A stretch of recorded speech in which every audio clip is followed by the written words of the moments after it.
Bem-vindo, meu amigo, bem-vinda, minha amiga. Esse tema é sempre a cereja do bolo, ele nunca envelhece. Falar de asma é sempre atual e, mais uma vez, 2025, nós estamos no meio aqui da nossa fase sazonal. Muita criança internando na pediatria, na UTI pediátrica, com quadros de exacerbação asmática, crianças que já têm diagnóstico, outras que não têm ainda, a gente vai falar sobre isso. Mudou esse ano, facilitou para nós fazer o diagnóstico de asma em crianças menores de 5 anos. A gente precisa dar nome aos bois, chamar a asma de asma, chegar para aquele pai, para aquela mãe e falar, olha, seu filho tem asma e a gente precisa acompanhar e tratar isso. E hoje eu quero falar dessas novidades, dessas mudanças que tiveram esse ano no GINA. Todo ano eles soltam um relatório novo e sempre tem alguns ajustes. A gente vai falar sobre isso hoje, mas mais do que isso, quero trazer uma base teórica sobre asma. Vou citar alguns pontos que a gente precisa saber, dar uma base ali, um pano de fundo, para depois a gente desenvolver como é que faz na prática o tratamento dessas crianças. Então, no final dessa nossa aula, coloquei 3 casos clínicos para a gente debater como que fica a prescrição na prática. Então, eu vou falar das mudanças, vou trazer alguns algoritmos e eu quero que você fique comigo até o fim. Não deixe de ver essa aula, participa comigo. Se ficar alguma dúvida, você escreve para mim nos comentários. E é um tema que está sempre atual, que a gente sempre tem que debater alguma coisa ou alguma ponta solta que possa ficar.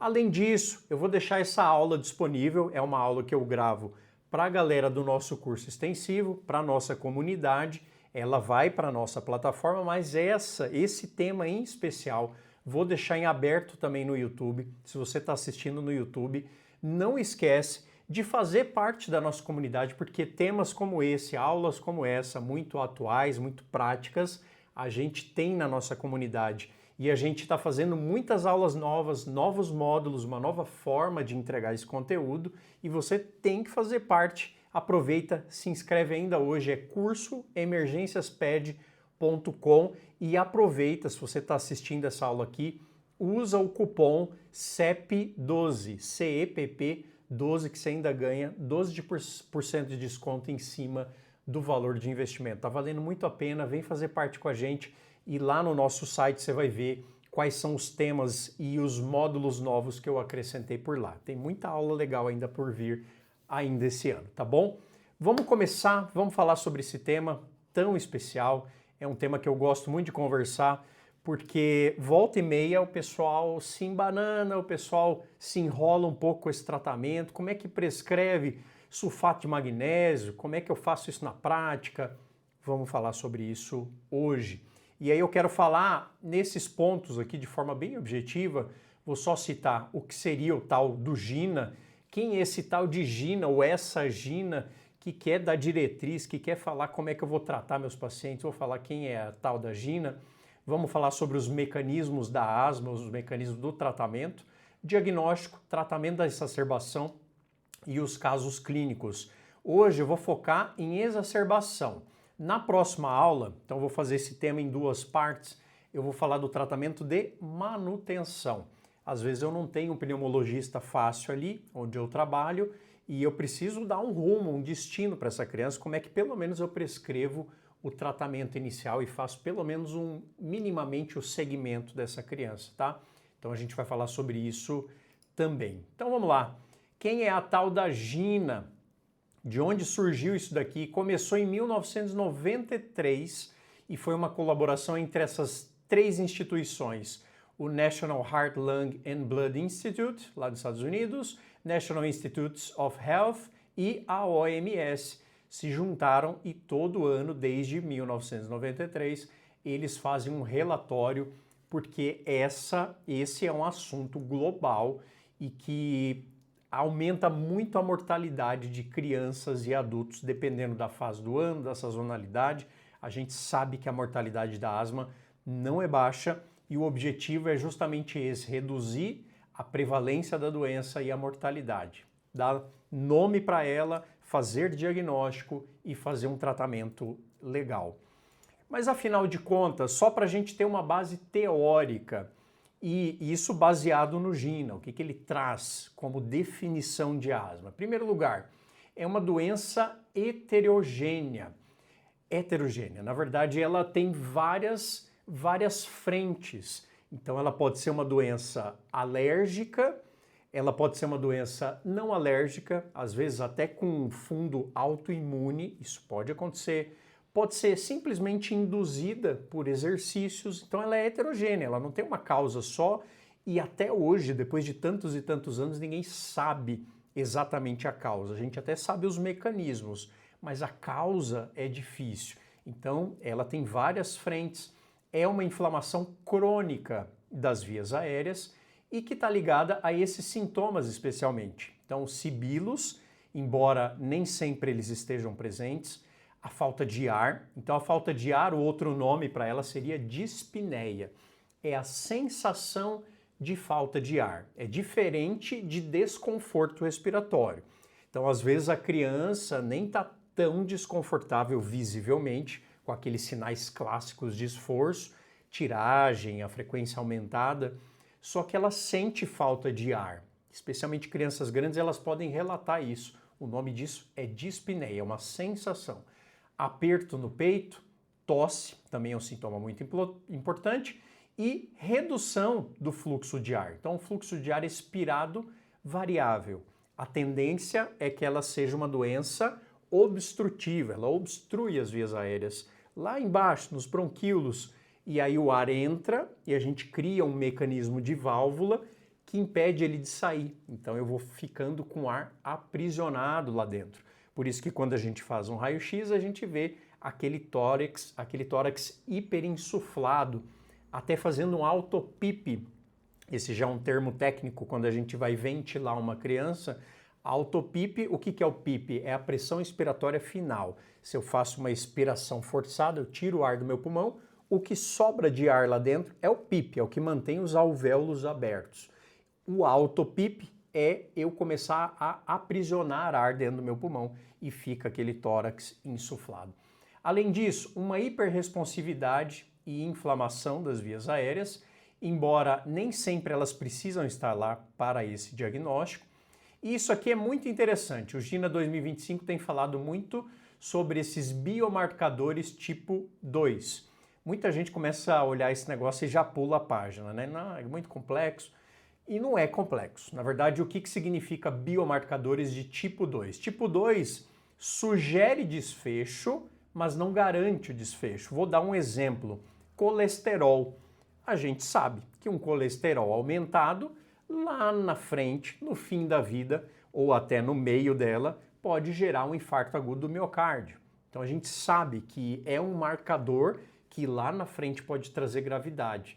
Isso é o tipo 2, mas não quer dizer necessariamente que uma pessoa que tem um colesterol alterado terá um infarto. Então é basicamente isso, só para simplificar. E aí tem dois exames que são os eosinófilos, fácil, peço um hemograma e vejo o eosino lá em cima, e um outro exame que é um pouco mais difícil de fazer, que é o óxido nítrico exalado fracionado. Então é o exame que eu tenho que ir no laboratório, assoprar lá e eles vão medir o tanto de óxido nítrico que tem.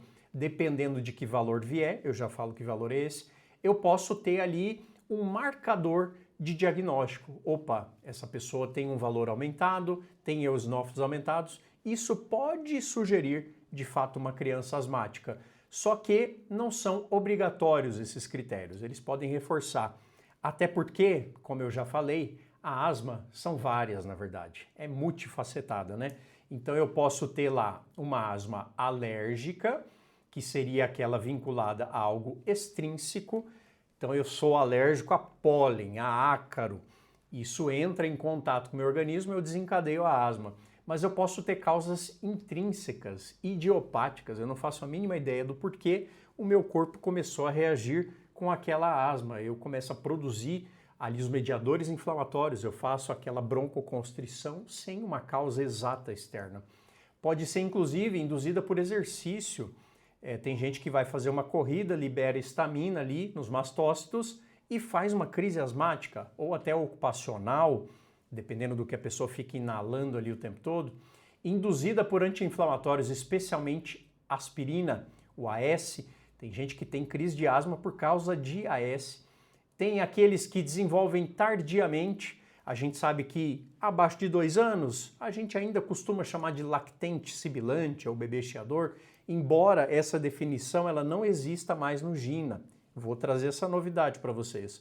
Mas a gente sempre tratou os bebês menores de 2 anos como um lactente sibilante. Teve lá 2, 3 episódios de sibilância e depois nunca mais teve e não manifestou isso ao longo da vida. Pode ser só um bebê chiador. E tem aqueles que manifestam lá para frente. Tem gente que vai ter asma depois da adolescência e é o início tardio.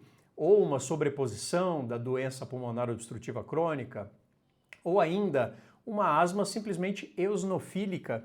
Sabe aquela esofagite eosinofílica? De repente a pessoa faz uma gastrite, um quadro gastrointestinal. Por aumento do eosinófilos, a mesma coisa, pode gerar também uma asma. E também o mecanismo, ninguém sabe, é idiopático. Então são várias formas, mas assim, o que de fato eu preciso saber? Mecanismo básico de asma, e aí o mais comum acaba sendo esse agente externo, e na maioria das vezes, apesar do que muitos acreditam, o grande causador da asma é o ácaro, é a poeira, é a umidade. A gente sabe que não. Em pediatria são os agentes externos, e especialmente eles, né? Os vírus são os grandes vilões da pediatria. Nesse esqueminha aqui tem uma bactéria, exemplificando, o Staphylo aureus, mas a gente sabe que os grandes vilões estão aqui. Eles entram em contato com as células epiteliais ali do pulmão e começam a fazer esse dano epitelial, expondo a citoqueratina 18, começando a formar autoanticorpos citotóxicos. Então, na verdade, o grande estrago quem faz somos nós mesmos, é o nosso próprio organismo. A gente começa a ativar toda a nossa linha de defesa. Então, a gente começa a ativar linfócitos B através da indução de IgE. Esses IgE começam a trabalhar e começam a fazer lá a liberação dos mastócitos, que por sua vez liberam histamina, que por sua vez fazem broncoconstrição.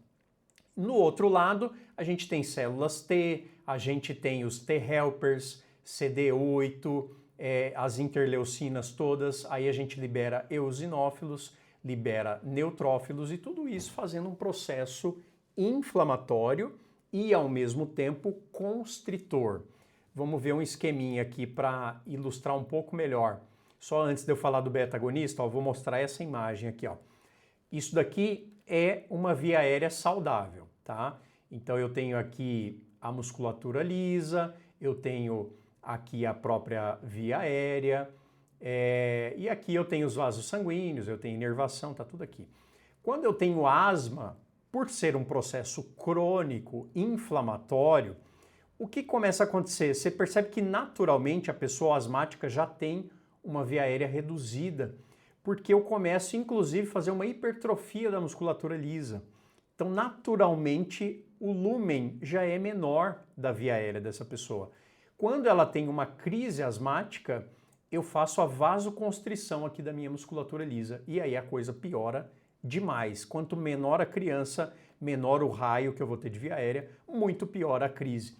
E aí, quando eu faço, por exemplo, um ataque com beta-2, um broncodilatador, qual vai ser a função dele? Relaxar essa musculatura lisa. Então, voltando aqui à função dele, ele se liga aos beta-receptores da célula, e aí eu não vou entrar em detalhes, os detalhes são muitos, mas ali em nível intracelular, ele inativa a quinase da miosina. Miosina, proteína muscular de cadeia leve. E o que isso faz? Diminuição do cálcio intracelular e, por fim, o relaxamento do músculo liso. Essa é a função do broncodilatador, ou seja, o beta-adrenérgico. É isso aí que ele faz. Eu quero saber isso a fundo. Olha para essa figurinha, estuda ela a fundo, adenilciclase, ATP, CAMP, tudo isso é nível molecular, mas o que eu preciso saber na prática de tratamento é isso aqui, diminui cálcio intracelular, relaxa musculatura lisa e por isso, quando eu olho de novo essa imagem, eu deixo ela relaxadinha, abre a minha via aérea. Então essa é uma das funções principais do tratamento. Outra linha de frente do tratamento da asma, claro, eu vou entrar em detalhes no tratamento, mas eu estou só citando os mecanismos do corticosteroide, seja ele qual for, Eles atuam especialmente nessa linha do eosinófilo, aqui na linha dos linfócitos e também na linha dos mastócitos, que é o grande vilão da broncoconstrição. Tudo isso aqui faz um processo inflamatório e faz, essa palavrinha aqui que é o que pega para o asmático, remodelamento.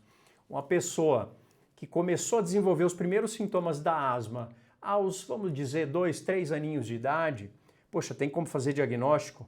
2, 3 aninhos, vocês vão ver que tem. Fiz o diagnóstico, a pessoa tem asma a vida inteira. Uma pessoa dessa com 30, 40 anos tem um remodelamento das vias aéreas. Então, naturalmente, é uma via aérea que já é mais constricta e que aumenta muito mais o risco de ter crises, e isso é óbvio se a pessoa não tratar. Então, o objetivo do corticosteroide, e aí a gente faz de tudo para evitar os danos do tratamento em longo prazo. A gente sabe que o corticoide sistêmico, oral que seja, tem grandes efeitos colaterais no longo prazo. Por isso, começou a se aderir aos corticoides inalatórios, que tem muito menos efeito colateral, e o objetivo é esse aí, impedir o remodelamento. Já o broncodilatador, o objetivo é crise aguda, relaxamento, ele atua ali, ajudando a abrir a via aérea. Agora, em longo prazo, o tratamento é esse aqui, principalmente, tá? Vamos seguir. Diagnóstico, isso aqui mudou esse ano e isso aqui tá muito legal porque facilitou pra caramba a nossa vida e é muito fácil, especialmente crianças abaixo de 5 anos. Se eu tiver só um ou dois desses 3 critérios, não fecho o diagnóstico. Aí eu tenho uma suspeita de asma. Então, para eu fechar diagnóstico clínico, eu tenho que ter os 3. Número 1, episódios recorrentes de sibilância. Então, chiou 1, 2 vezes, opa, já está recorrente. Ou a criança pode ter um episódio só, chiou 1 vez só que está sempre gripada, está sempre com tosse, tem falta de ar, tem os outros sintomas da asma entre esses episódios respiratórios. Então, também vale, tá? Mas na maioria das vezes a gente considera pelo menos 2 episódios de sibilância. Número 2, não tem outra causa. Então eu fiz pesquisa viral, eu sei que não é uma pneumonia, eu sei que não é uma fibrose cística, eu preciso investigar um pouco mais isso e sei que não tem outra causa. Então, provável que seja asma. E o número 3, melhora dos sintomas quando eu trato. Simples assim, fiz um broncodilatador, tive respostas em minutos ou mesmo horas depois do início. Então, respondeu ao broncodilatador, salbutamol resolveu. Não que tenha resolvido, pode até ser que os sintomas persistam, mas melhorou. E quando eu entro com corticoide inalatório, diminui a frequência e diminui a gravidade das crises por um período de 2 a 3 meses. Então é um ou outro. Fiz esses tratamentos, poxa, tá melhorando, não tô achando outra causa e tá com recorrência de sintoma, já é asmático. Pode ter 2 aninhos de idade, pode até ter menos, já é asmático. Então é legal porque facilitou a nossa vida para diagnosticar. E aqui, isso aqui também é legal porque é o diagnóstico de asma já para pessoas maiores, 6 a 17 anos, tá? É parecido, só que na verdade eu preciso de 2 coisas, 2 itens para eu fazer diagnóstico. O primeiro deles, os sintomas respiratórios, que são, na verdade, os mesmos, né? Chiado, dispneia, aperto ou tosse. E aí vai ter algumas características da criança grande, né? Ou adolescente. Variam a intensidade, sempre recorre, especialmente à noite ou ao acordar. São desencadeados por exercícios, risos, alérgenos, ar frio. Sintomas pioram após o término do exercício, isso é característico, e os sintomas aparecem ou pioram com infecções virais. Então, é o que a gente vê no nosso dia a dia, o arroz com feijão. Agora, isso aqui, para a criança maior, é importante, que a gente não precisa para a criança menor, que é achar uma evidência de comprometimento de via aérea.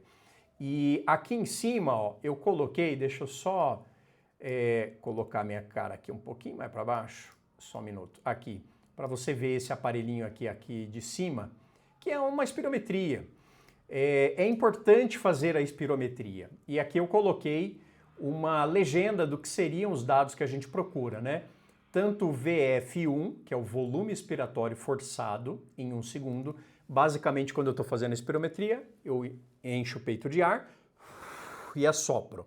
Ao longo de 1 segundo, eles vão medir o volume que saiu. A asma é uma doença obstrutiva, uma doença que segura o ar. Então, na hora que eu sopro, se eu estou com asma, esse volume vai ser menor do que deveria. Existe a capacidade vital forçada, é quase a mesma coisa do de cima, só que nesse não é 1 segundo. Eu tento jogar para fora toda a minha capacidade de ar que eu tenho no meu pulmão, até sair tudo. E tenho também o pico de fluxo expiratório. Esse, para nós, de emergência, é o mais importante, porque eu consigo medir isso com um aparelhinho portátil, e que é uma coisa que pouca gente tem, mas que é barato e fácil. Então, eu não vou ler tudo isso aqui, eu só vou dar destaque o seguinte: quando eu faço uma espirometria, se a criança tem, eu faço uma prova com broncodilatador, faço lá 2 ou a 4 puffs de salbutamol. E se a criança tem um aumento de 12% desse volume forçado ou 15% do pico de fluxo expiratório, é sinal que ela responde. Então, se ela responde ao beta-2, isso faz diagnóstico, reforça a hipótese. E aí tem várias condições aqui para baixo, né? Variabilidade ao longo de 2 semanas, então eu vou acompanhando, eu repito a espirometria, refaço o teste, depois de 4 semanas com uso de corticoide, provocação, então eu faço um teste em que eu tento provocar uma crise asmática, e eles usam algumas substâncias, metacolina, hiperventilação, solução hipertônica ou ainda manitol, e eles fazem essa substância, é como se você provocasse uma crise asmática, né? E aí você faz a espirometria, quando faz o provocador, cai lá o VF mais do que 12%, ou cai mais do que 15% ali no pico de fluxo. Então, isso já reforça o diagnóstico. Além disso, uma variação, né? Você vai acompanhando essa criança, vai fazendo exames e vê que há muita variação no exame, de novo, mais do que 12%. Então é sinal que a criança, ela oscila, dependendo do clima, dependendo das condições clínicas dela. Aqui são aqueles exames, são os biomarcadores que eu falei lá no começo, do tipo 2, eles estão dando muita importância para isso. São auxiliadores diagnósticos, eles não são essenciais, tá? Então tem esse feno, que é a fração expiratória do óxido nítrico, crianças acima de 35 ppb, que é a medida, fortalece o diagnóstico, ou quando eu tenho eosinofilia no hemograma, pode me sugerir e aumentar a hipótese de ser. Mas, no entanto, não descartam asma. Então veio tudo normal, não quer dizer que a criança não seja asmática, são só 2 exames para ter uma ideia. Que mais? Isso daqui seriam os sintomas abaixo de 5 anos e que, na verdade, isso seria o diagnóstico diferencial. Por que eu preciso saber diagnóstico diferencial? Justamente para eu excluir, porque no fim das contas eu faço aqueles três critérios diagnósticos. Eu faço, a criança é asmática, mas para eu ter mais certeza eu preciso excluir o resto, né? Então, muitas vezes as crianças, na verdade, têm só uma infecção viral do trato superior ou mesmo inferior. Se ela tem mais coriza e congestão por menos de 10 dias, se ela tem muito sintoma enquanto se alimenta, tosse, infecções recorrentes, será que essa criança, na verdade, não tem um refluxo gastroesofágico, uma disfagia? Início súbito, será que não é um corpo estranho? E eu já tive casos assim na UTI, que parecia uma crise asmática que não melhorava, a criança foi entubada, fazia uma telectasia que não melhorava com nada. E no fim das contas, como é que a gente resolveu? Fez uma bronco e tirou uma ervilha de lá de dentro. Acabou a crise da criança. Então, na verdade, não era bem um quadro asmático. Quadros de coqueluche podem simular, e tem vários outros, né? Tuberculose, traqueomalácia, enfim, algumas ideias. Isso aqui também é importante, anel vascular, aquelas crianças que têm uma respiração crônica ruidosa, são diagnósticos diferenciais para a gente não também só pensar em asma, mas há grande chance de ser. E aqui é o diagnóstico diferencial de crianças maiores, né?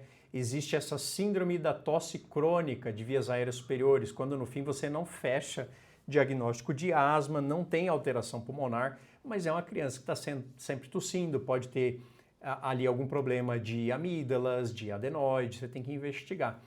Corpo estranho, discinesia ciliar, displasia broncopulmonar são muitas causas, tá? Estou só citando o que o GINA traz para nós. Isso daqui é muito importante. Isso aqui você precisa saber. Então, antes a gente fazia uma distinção, mas a respeito de leve, moderado e grave. Então a gente colocava assim nesses 3 pacotes. Aqui no GINA, quando ele vai descrever, ele coloca o leve e moderado quase aqui juntos. O moderado, na verdade, ficaria entre esses dois. Para facilitar, ele colocou ou é leve, aqui está como forte a tradução, mas ou é leve ou é grave. Se a criança tem alteração de consciência, é grave, está agitado, confuso ou sonolento. Agora, se não tem, quadro leve.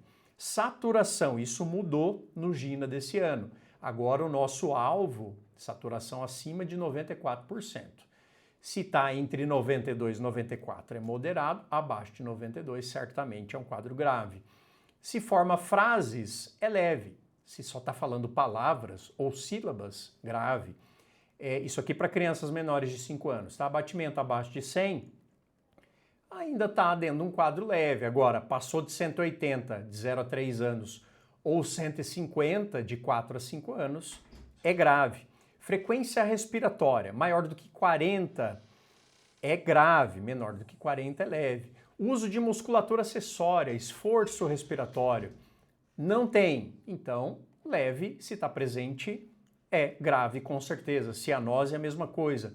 E a intensidade da sibilância, isso daqui é muito interessante. Se eu tenho um tórax silencioso, é mais grave do que se eu tenho sibilância pra caramba em ziez.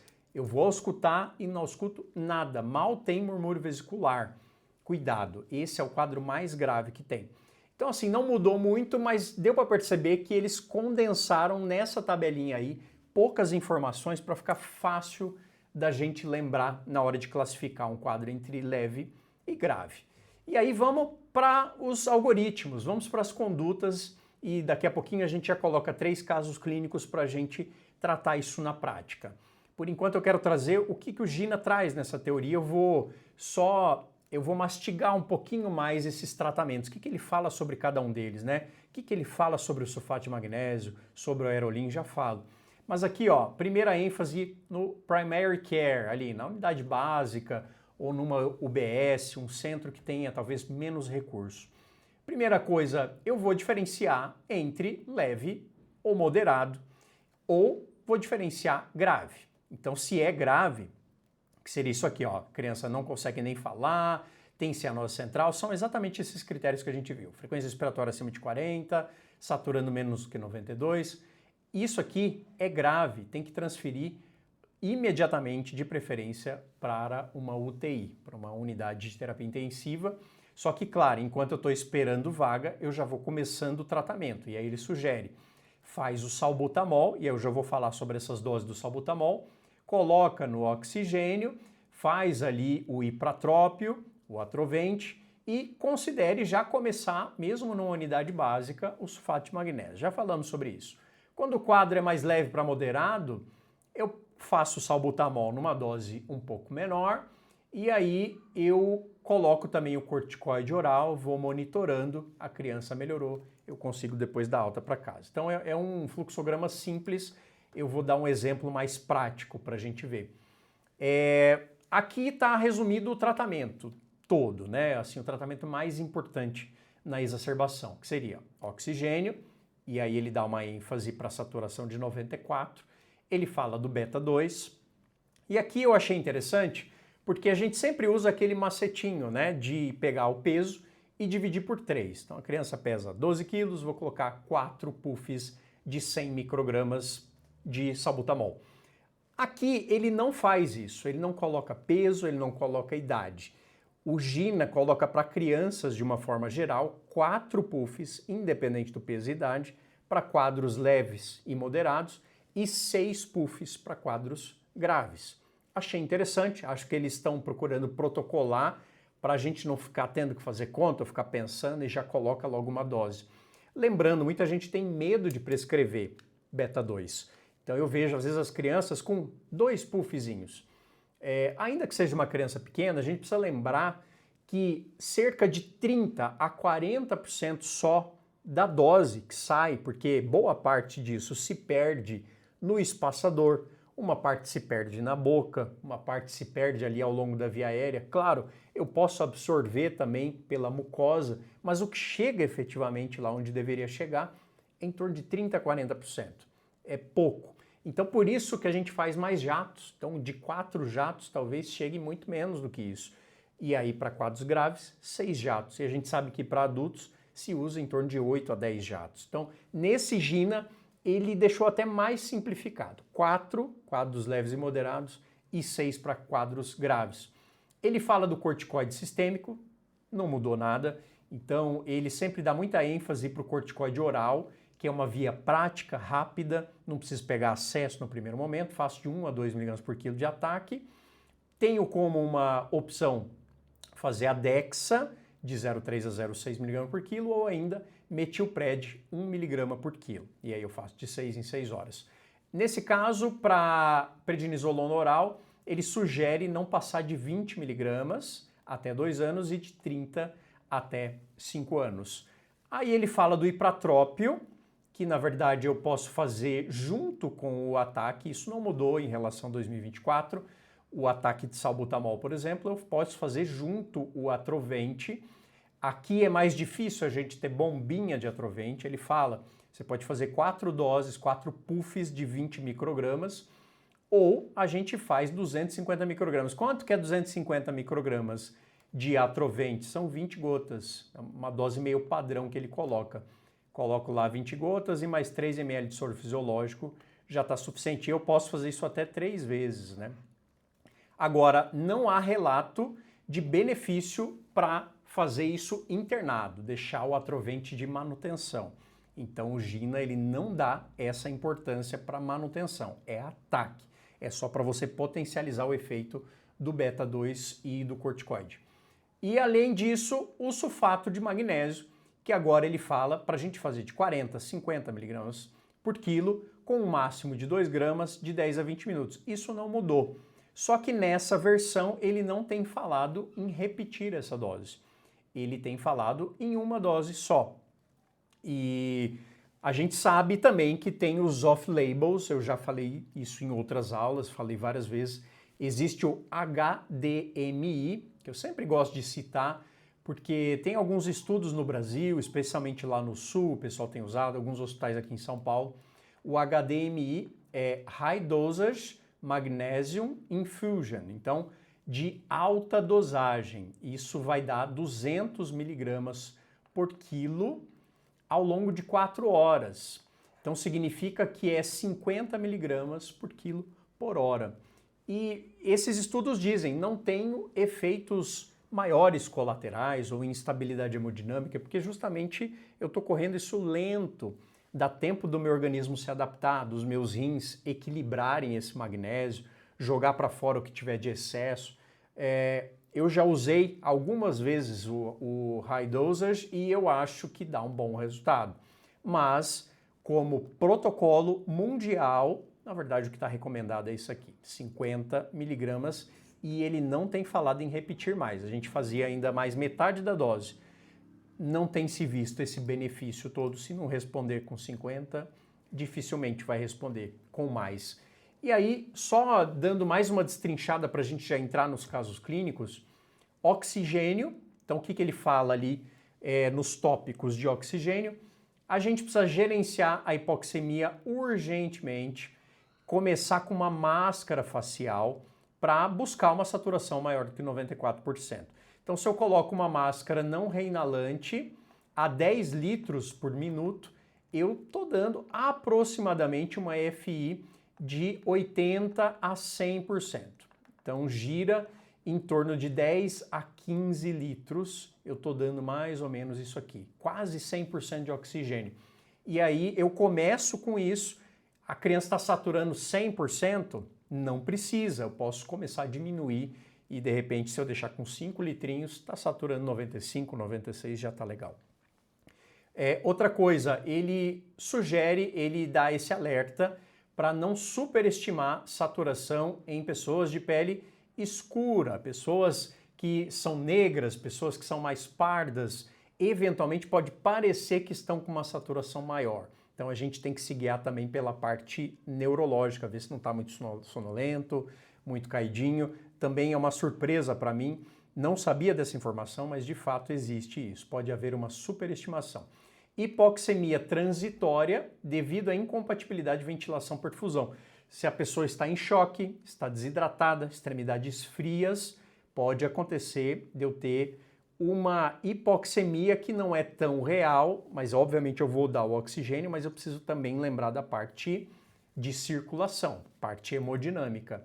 Broncodilatador, a dose inicial é pelo MDI ou PMDI, que é o inalador pressurizado dosimetrado, para os íntimos a bombinha, esse é o nome chique, PMDI.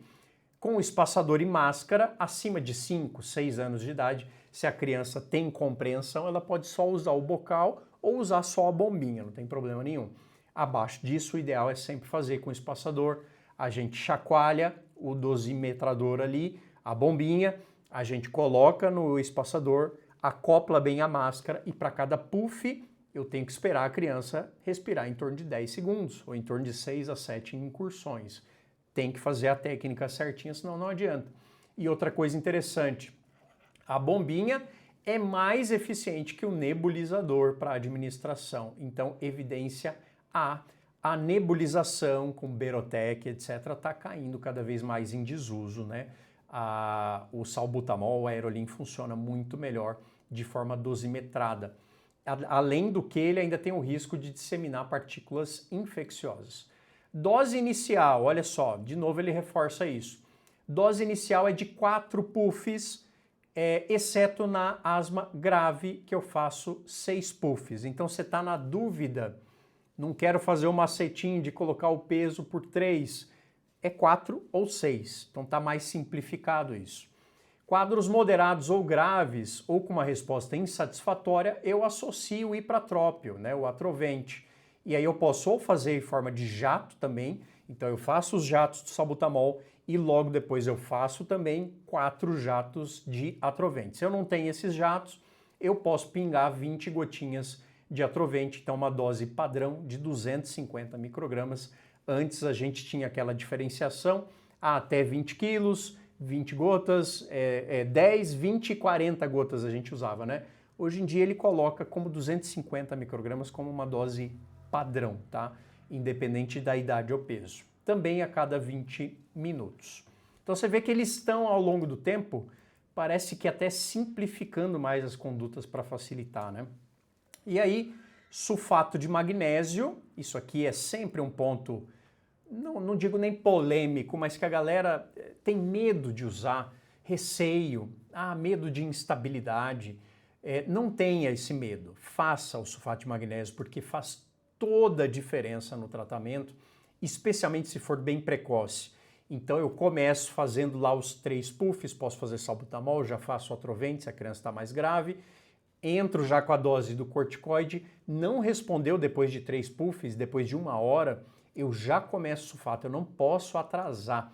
E aí eu faço essa dose de 40 a 50, eu já vou mostrar isso na prática, para crianças acima de 2 anos. Então, label protocolar acima de 2 anos. A gente faz com menos, em alguns casos, sim, desde que seja bem monitorizado. O problema é que não tem estudo suficiente para embasar a segurança. Então, pelo GINA, acima de 2 anos.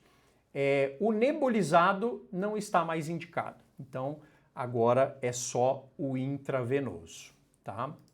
Que mais? Corticoides inalatórios. A adição do corticoide inalatório não reduz o risco de hospitalização, mas parece reduzir a duração da internação e os scores de asma aguda. Então, na prática, vale a pena colocar já desde o tratamento emergencial o corticoide inalatório, mas o sistêmico tem um efeito mais agudo e melhor. O inalatório é para isso aqui, ó, para reduzir tempo. Então eu posso colocar, por exemplo, uma budesonida inalatória, o famoso Pulmicort, muita gente prescreve, mas de novo, a gente precisa lembrar que ele não funciona bem ali para um quadro emergencial. é 0,25 miligramas por ml, geralmente a ampolinha vem 2 ml, né? 2 ml, perdão. E aí eu posso colocar já esses 2 ml com mais 3 ml de soro e já faço a inalação, posso fazer isso de 12 em 12 horas. Já ajuda a diminuir tempo de internação. Corticoides orais, ele sempre dá essa ênfase desde os anteriores, que a PrED tem uma potência, uma função parecida com a metilpred-EV para os quadros difíceis de ingestão oral, a criança está sonolenta, ela está vomitando, eu faço na veia, mas inicialmente eu dou preferência para o oral e eles são evidência A, tem que fazer. Aí o tratamento depois, posso fazer de 3 a 5 dias, depois que saiu da crise, mas isso é evidência D, não necessariamente eu preciso fazer isso, eu posso tratar com inalatório, tem várias formas de tratar, a gente vai falar disso na próxima aula, tratamento de manutenção. E aí, o último fluxograma, que já é um pouquinho mais elaborado e para as crianças maiores, esse já seria num centro já com uma emergência mais estruturada. Então eu começo a avaliação, faço o ABCDE, começo a avaliar a mesma coisa, se está leve, moderado ou grave. Então ele já coloca aqui nesse fluxograma, ó, fala em frases, fala em palavras. É aquela mesma tabelinha que eu já mostrei. Não está agitado, então tem sintomas neurológicos, usa musculatura acessória, uma frequência cardíaca maior do que 120, isso para crianças maiores de 5 anos. Saturação, aqui ele coloca menor do que 90, para crianças abaixo de 5 anos a saturação é maior, 94, e grave menor do que 92. E aqui, ó, esse é um dado muito interessante que a gente usa pouco e que seria muito fácil, que é o medidor de fluxo expiratório. Esse aqui é um específico que chama Peak Flow, que é justamente o pico, né, de fluxo. E o que serve? Para que serve isso? Chega uma criança grande, como essa menina aqui, e tá cansada e tal, se você tiver um aparelhinho desse, que pode ser higienizado, pede para inspirar e assoprar o mais forte possível. E aí vai atingir nesse medidor um número aqui que é o pico desse fluxo expiratório. E aí existe uma tabelinha que você acha fácil aí no Google, ou às vezes já tem até junto com o aparelhinho, que é pela estatura da criança, quanto que seria esperado eu ter de volume, de litros ali por minuto. Então ele coloca aqui, ó, vai lá de 147 até 467. Se tiver menor do que 50% do que eu esperaria para a altura daquela criança, então é grave. Se está acima de 50, então não é grave. Então é um exame fácil de fazer, rápido. Preciso dele? É necessário? Não, mas seria mais um dado para te ajudar ali no diagnóstico. E aí o tratamento é muito similar ao que a gente já falou antes. Então eu começo com beta 2, ofereço oxigênio.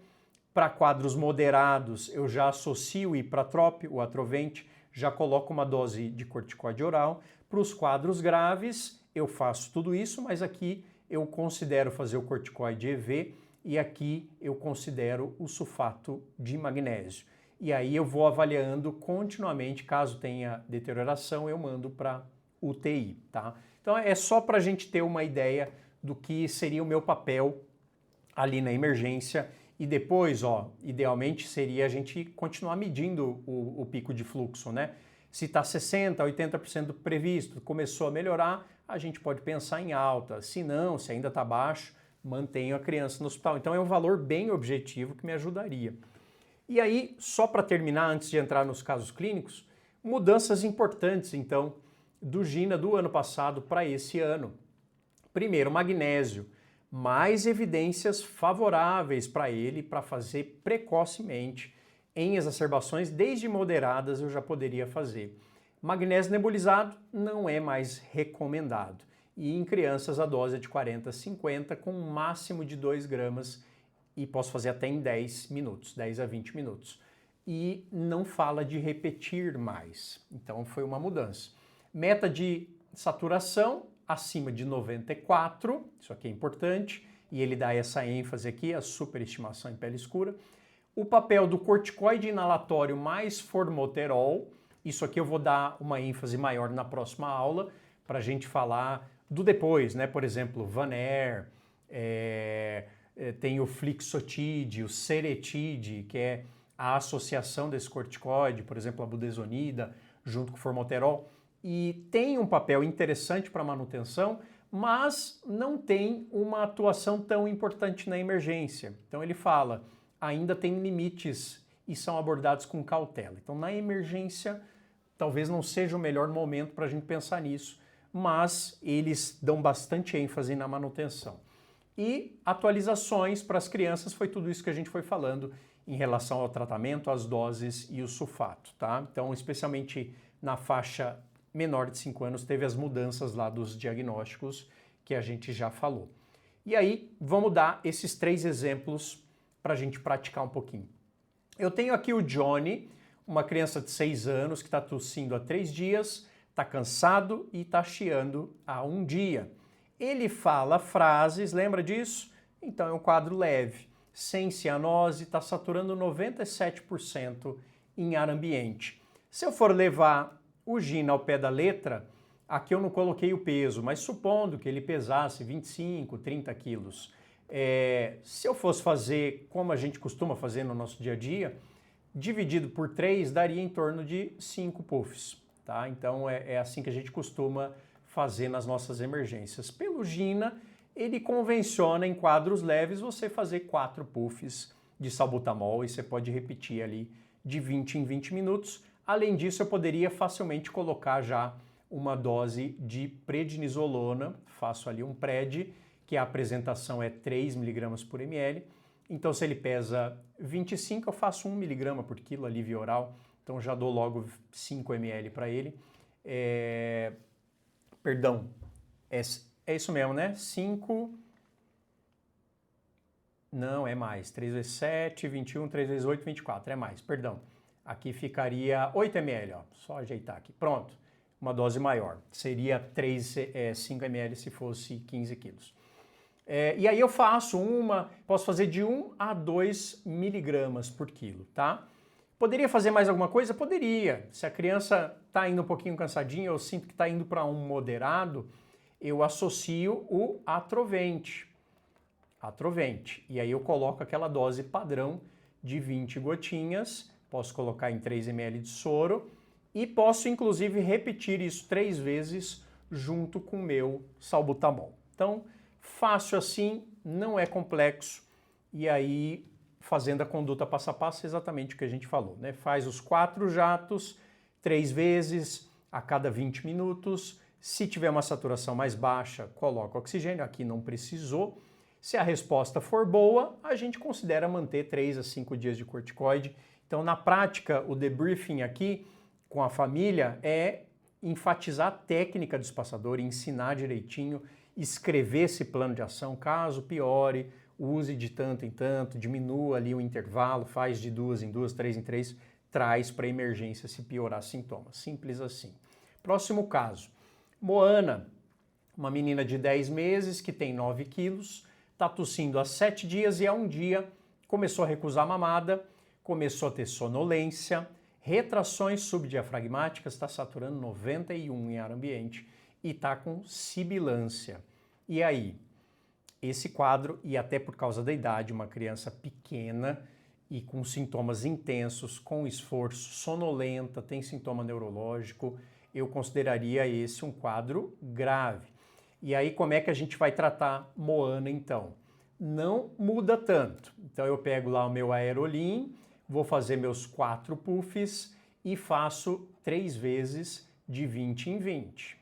20 em 20 minutos, tá? Não faça 2 ou 1 puff, faça os 4 puffs. E aí eu já posso, como eu sei que é um quadro grave, já coloco o meu Atrovent também. Coloco as mesmas 20 gotas, 250 microgramas, e já coloco ali mais 3 ml de soro e faço junto. Posso fazer um corticoide oral? Posso. Ainda que seja um quadro grave, posso também. Mas o que eu vou avaliar? Se ela tem condição de tomar, se ela não está bem, se ela está sonolenta e não está aceitando, talvez eu precise fazer EV, pegar um acesso, de repente fazer uma expansão volêmica, 10 a 20 ml por quilo de soro fisiológico, e faço 1 mg por quilo de metilpred. Ela pesa 9, Então eu coloco 9 miligramas agora. E deixo de manutenção quanto? Esse mesmo 1 miligrama por quilo, depois eu posso deixar de 6 em 6 horas. Não preciso fazer uma dose maior do que essa, a 2, 4 miligramas por quilo de ataque. Geralmente 1 basta. E aí eu faço uma outra pergunta para você. E o sulfato de magnésio, hein? E aí? Será que a gente faz? Então, eu vou falar o que eu faria, dependendo da situação. Eu estou monitorizando essa criança, eu estou ali com ela do lado, eu já arrumo vaga de UTI, já vou transportando ela com oxigênio. Eu teria condição e segurança para fazer. Mas sendo acadêmico, a gente só faz acima de 2 anos. Eu já fiz em muita criança abaixo de 2 anos, geralmente acima de 6 meses, e tem estudos na literatura falando de idades variáveis, tem estudo falando de magnésio com criança com 2 meses, com 3 meses, dá para fazer e na maioria das vezes você não vai ter problemas com isso. Mas seguindo as recomendações internacionais do GINA, a gente não faz magnésio abaixo de 2 anos. Então se eu estou num ambiente que não tem uma estrutura tão legal, que eu não tenho uma monitorização, de repente, qual seria um problema mais imediato do magnésio? Fazer uma hipotensão, aí eu teria que ter cuidado, né? Entrar com droga. Então, para uma situação de emergência, no geral, a gente não faz sulfato de magnésio. A gente vai fazer só o básico, que é o suporte respiratório, salbutamol e ipratrópio. Vou fazer o corticoide, que pode ser VO ou EV, e aí transfiro ela para uma UTI pediátrica.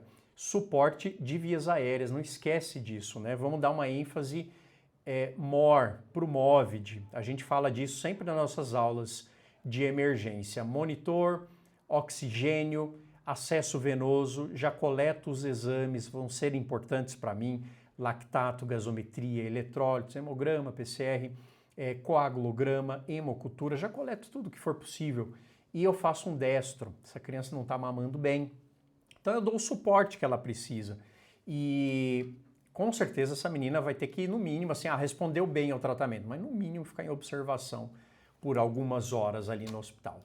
E para a gente terminar, quadro mais grave, né? Eu tô aqui com o Maicon, um menino de 9, com 25 quilos, que está tossindo há 3 dias.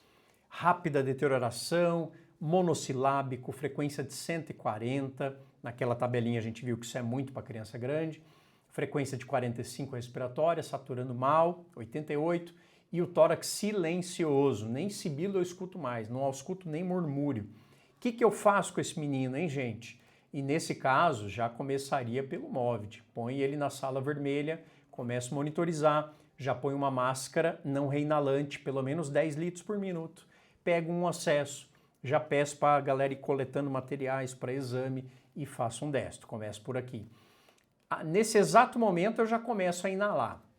Então, já começo a fazer o salbutamol, faço lá, e para esse menino, eu poderia fazer 600 microgramas, 6 jatos. Mas e se eu fosse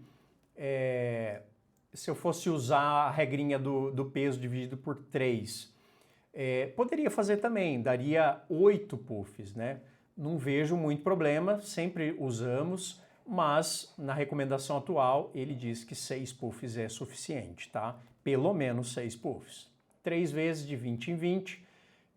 Nesse caso eu faria o metilpred já, faria EV, pelo menos 25 miligramas, EV agora. E aí, e o sulfato de magnésio já entra aqui? Entra. E eu posso esperar isso aqui vai levar 1 hora. Posso fazer uma expansão volêmica, ver como é que ele fica, se ele dá uma melhorada? Posso.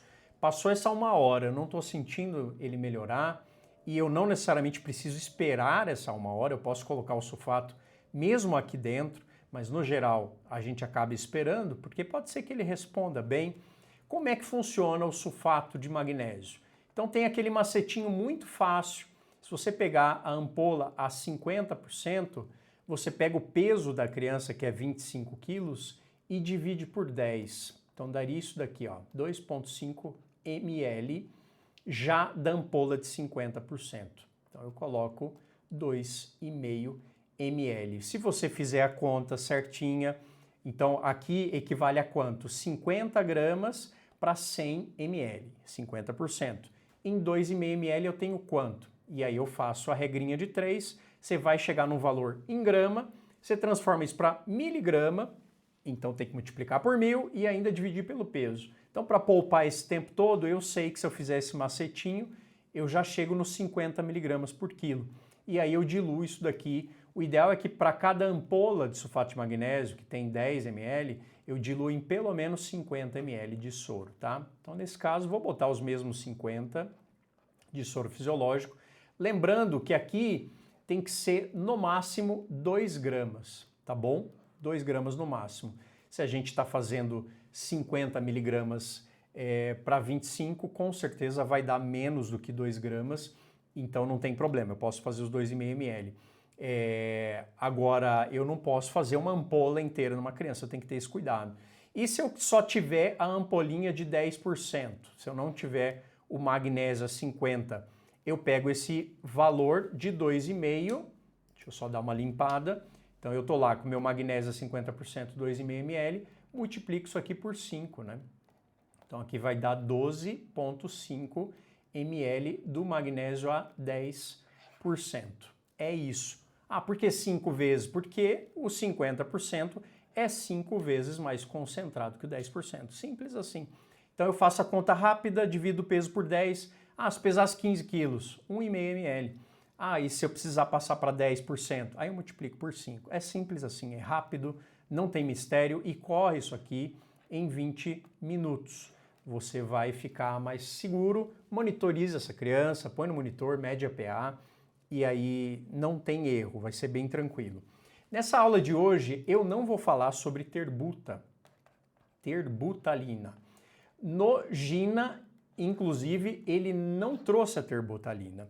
Nos GINAs anteriores, ele trazia algumas falas, alguns artigos dizendo que não via muito benefício, era mais efeito colateral e que o inalatório tinha o mesmo ganho. Se a criança não está melhorando com o inalatório, muito provável que o beta-2-EV também não vá melhorar e vai trazer mais efeitos colaterais, como instabilidade, como taquicardia e etc. Então, na prática, tem se evitado, e nesse GINA ele nem traz isso nas condutas, tá? A gente usa isso em terapia intensiva, a gente usa pela mesma razão, que a gente consegue monitorizar melhor, a gente fica em cima. Se a criança faz uma instabilidade, você já põe uma droga vasoativa, você já está mais em cima. Num ambiente de emergência, onde talvez eu tenha uma equipe um pouco menos treinada, tem se evitado fazer terbutalina ou até o salbutamol EV, tá? GINA básico é inalatório.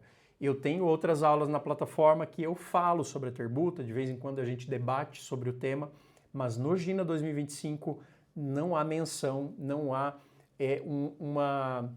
um destaque para os beta-2 endovenosos. Então não falarei dele hoje, tá? Então para a gente terminar, a conduta, oxigênio, o SABA, que é o beta-2 de curta ação, que seria o nosso salbutamol, coloco o corticoide, nesse caso EV de preferência, e aí considero o sulfato de magnésio 50 miligramas, e aí esse tórax silencioso, como um debriefing, sinal de insuficiência ventilatória iminente. Tem que inclusive deixar preparado o material de intubação, tem que pensar em talvez uma VNI, mas o quanto antes essa criança, sem dúvida, tem que ir para a UTI. Mas se você começou essas condutas bem precocemente, pode ser que a criança reverta e aí ela fique bem. Toda a minha bibliografia está aqui, GINA 2025, vale a pena, está disponível na nossa plataforma, eu vou colocar ele já traduzido inteiro ali e também vou deixar essa aula disponível aqui no YouTube se você está assistindo. E lembra, se você ainda não faz parte da nossa plataforma, a gente tem muitas aulas como essa. São aulas com base teórica e que tem aplicação prática. Tem ml, tem miligrama, como eu faria uma prescrição na prática. Hoje a nossa aula está chegando agora em 1 hora, vamos terminar por aqui. A maioria das nossas aulas são bem objetivas, 20, 30 minutos. Esse é um tema um pouco mais complexo, é um tema que sempre aparece e eu quis dar uma total ênfase no relatório do GINA e deixar bem esclarecido os pontos que ele trouxe esse ano. Espero que tenha agregado. Se ficou alguma dúvida ou alguma coisa que você não concordou, comenta para eu saber. Eu vou ler todos os comentários, vou responder a maioria à medida do possível e eu quero saber a tua opinião sobre tudo isso que nós falamos. Você tem usado o sulfato de magnésio? Você usa doses maiores? O salbutamol você faz ainda daquele outro jeito que você faz pelo peso? Eu quero saber a tua opinião para a gente ver como é que está sendo feito por aí. Mas esse é o Gina, vale a pena a gente estudar e a gente sempre se atualizar. Vem fazer parte da nossa comunidade e se você já faz parte da nossa comunidade, vai lá no nosso grupo VIP e comenta o que você achou da aula e traz as suas dúvidas lá para a gente debater também. Um grande abraço para vocês e um ótimo fim de semana. A gente se vê. Tchau, tchau.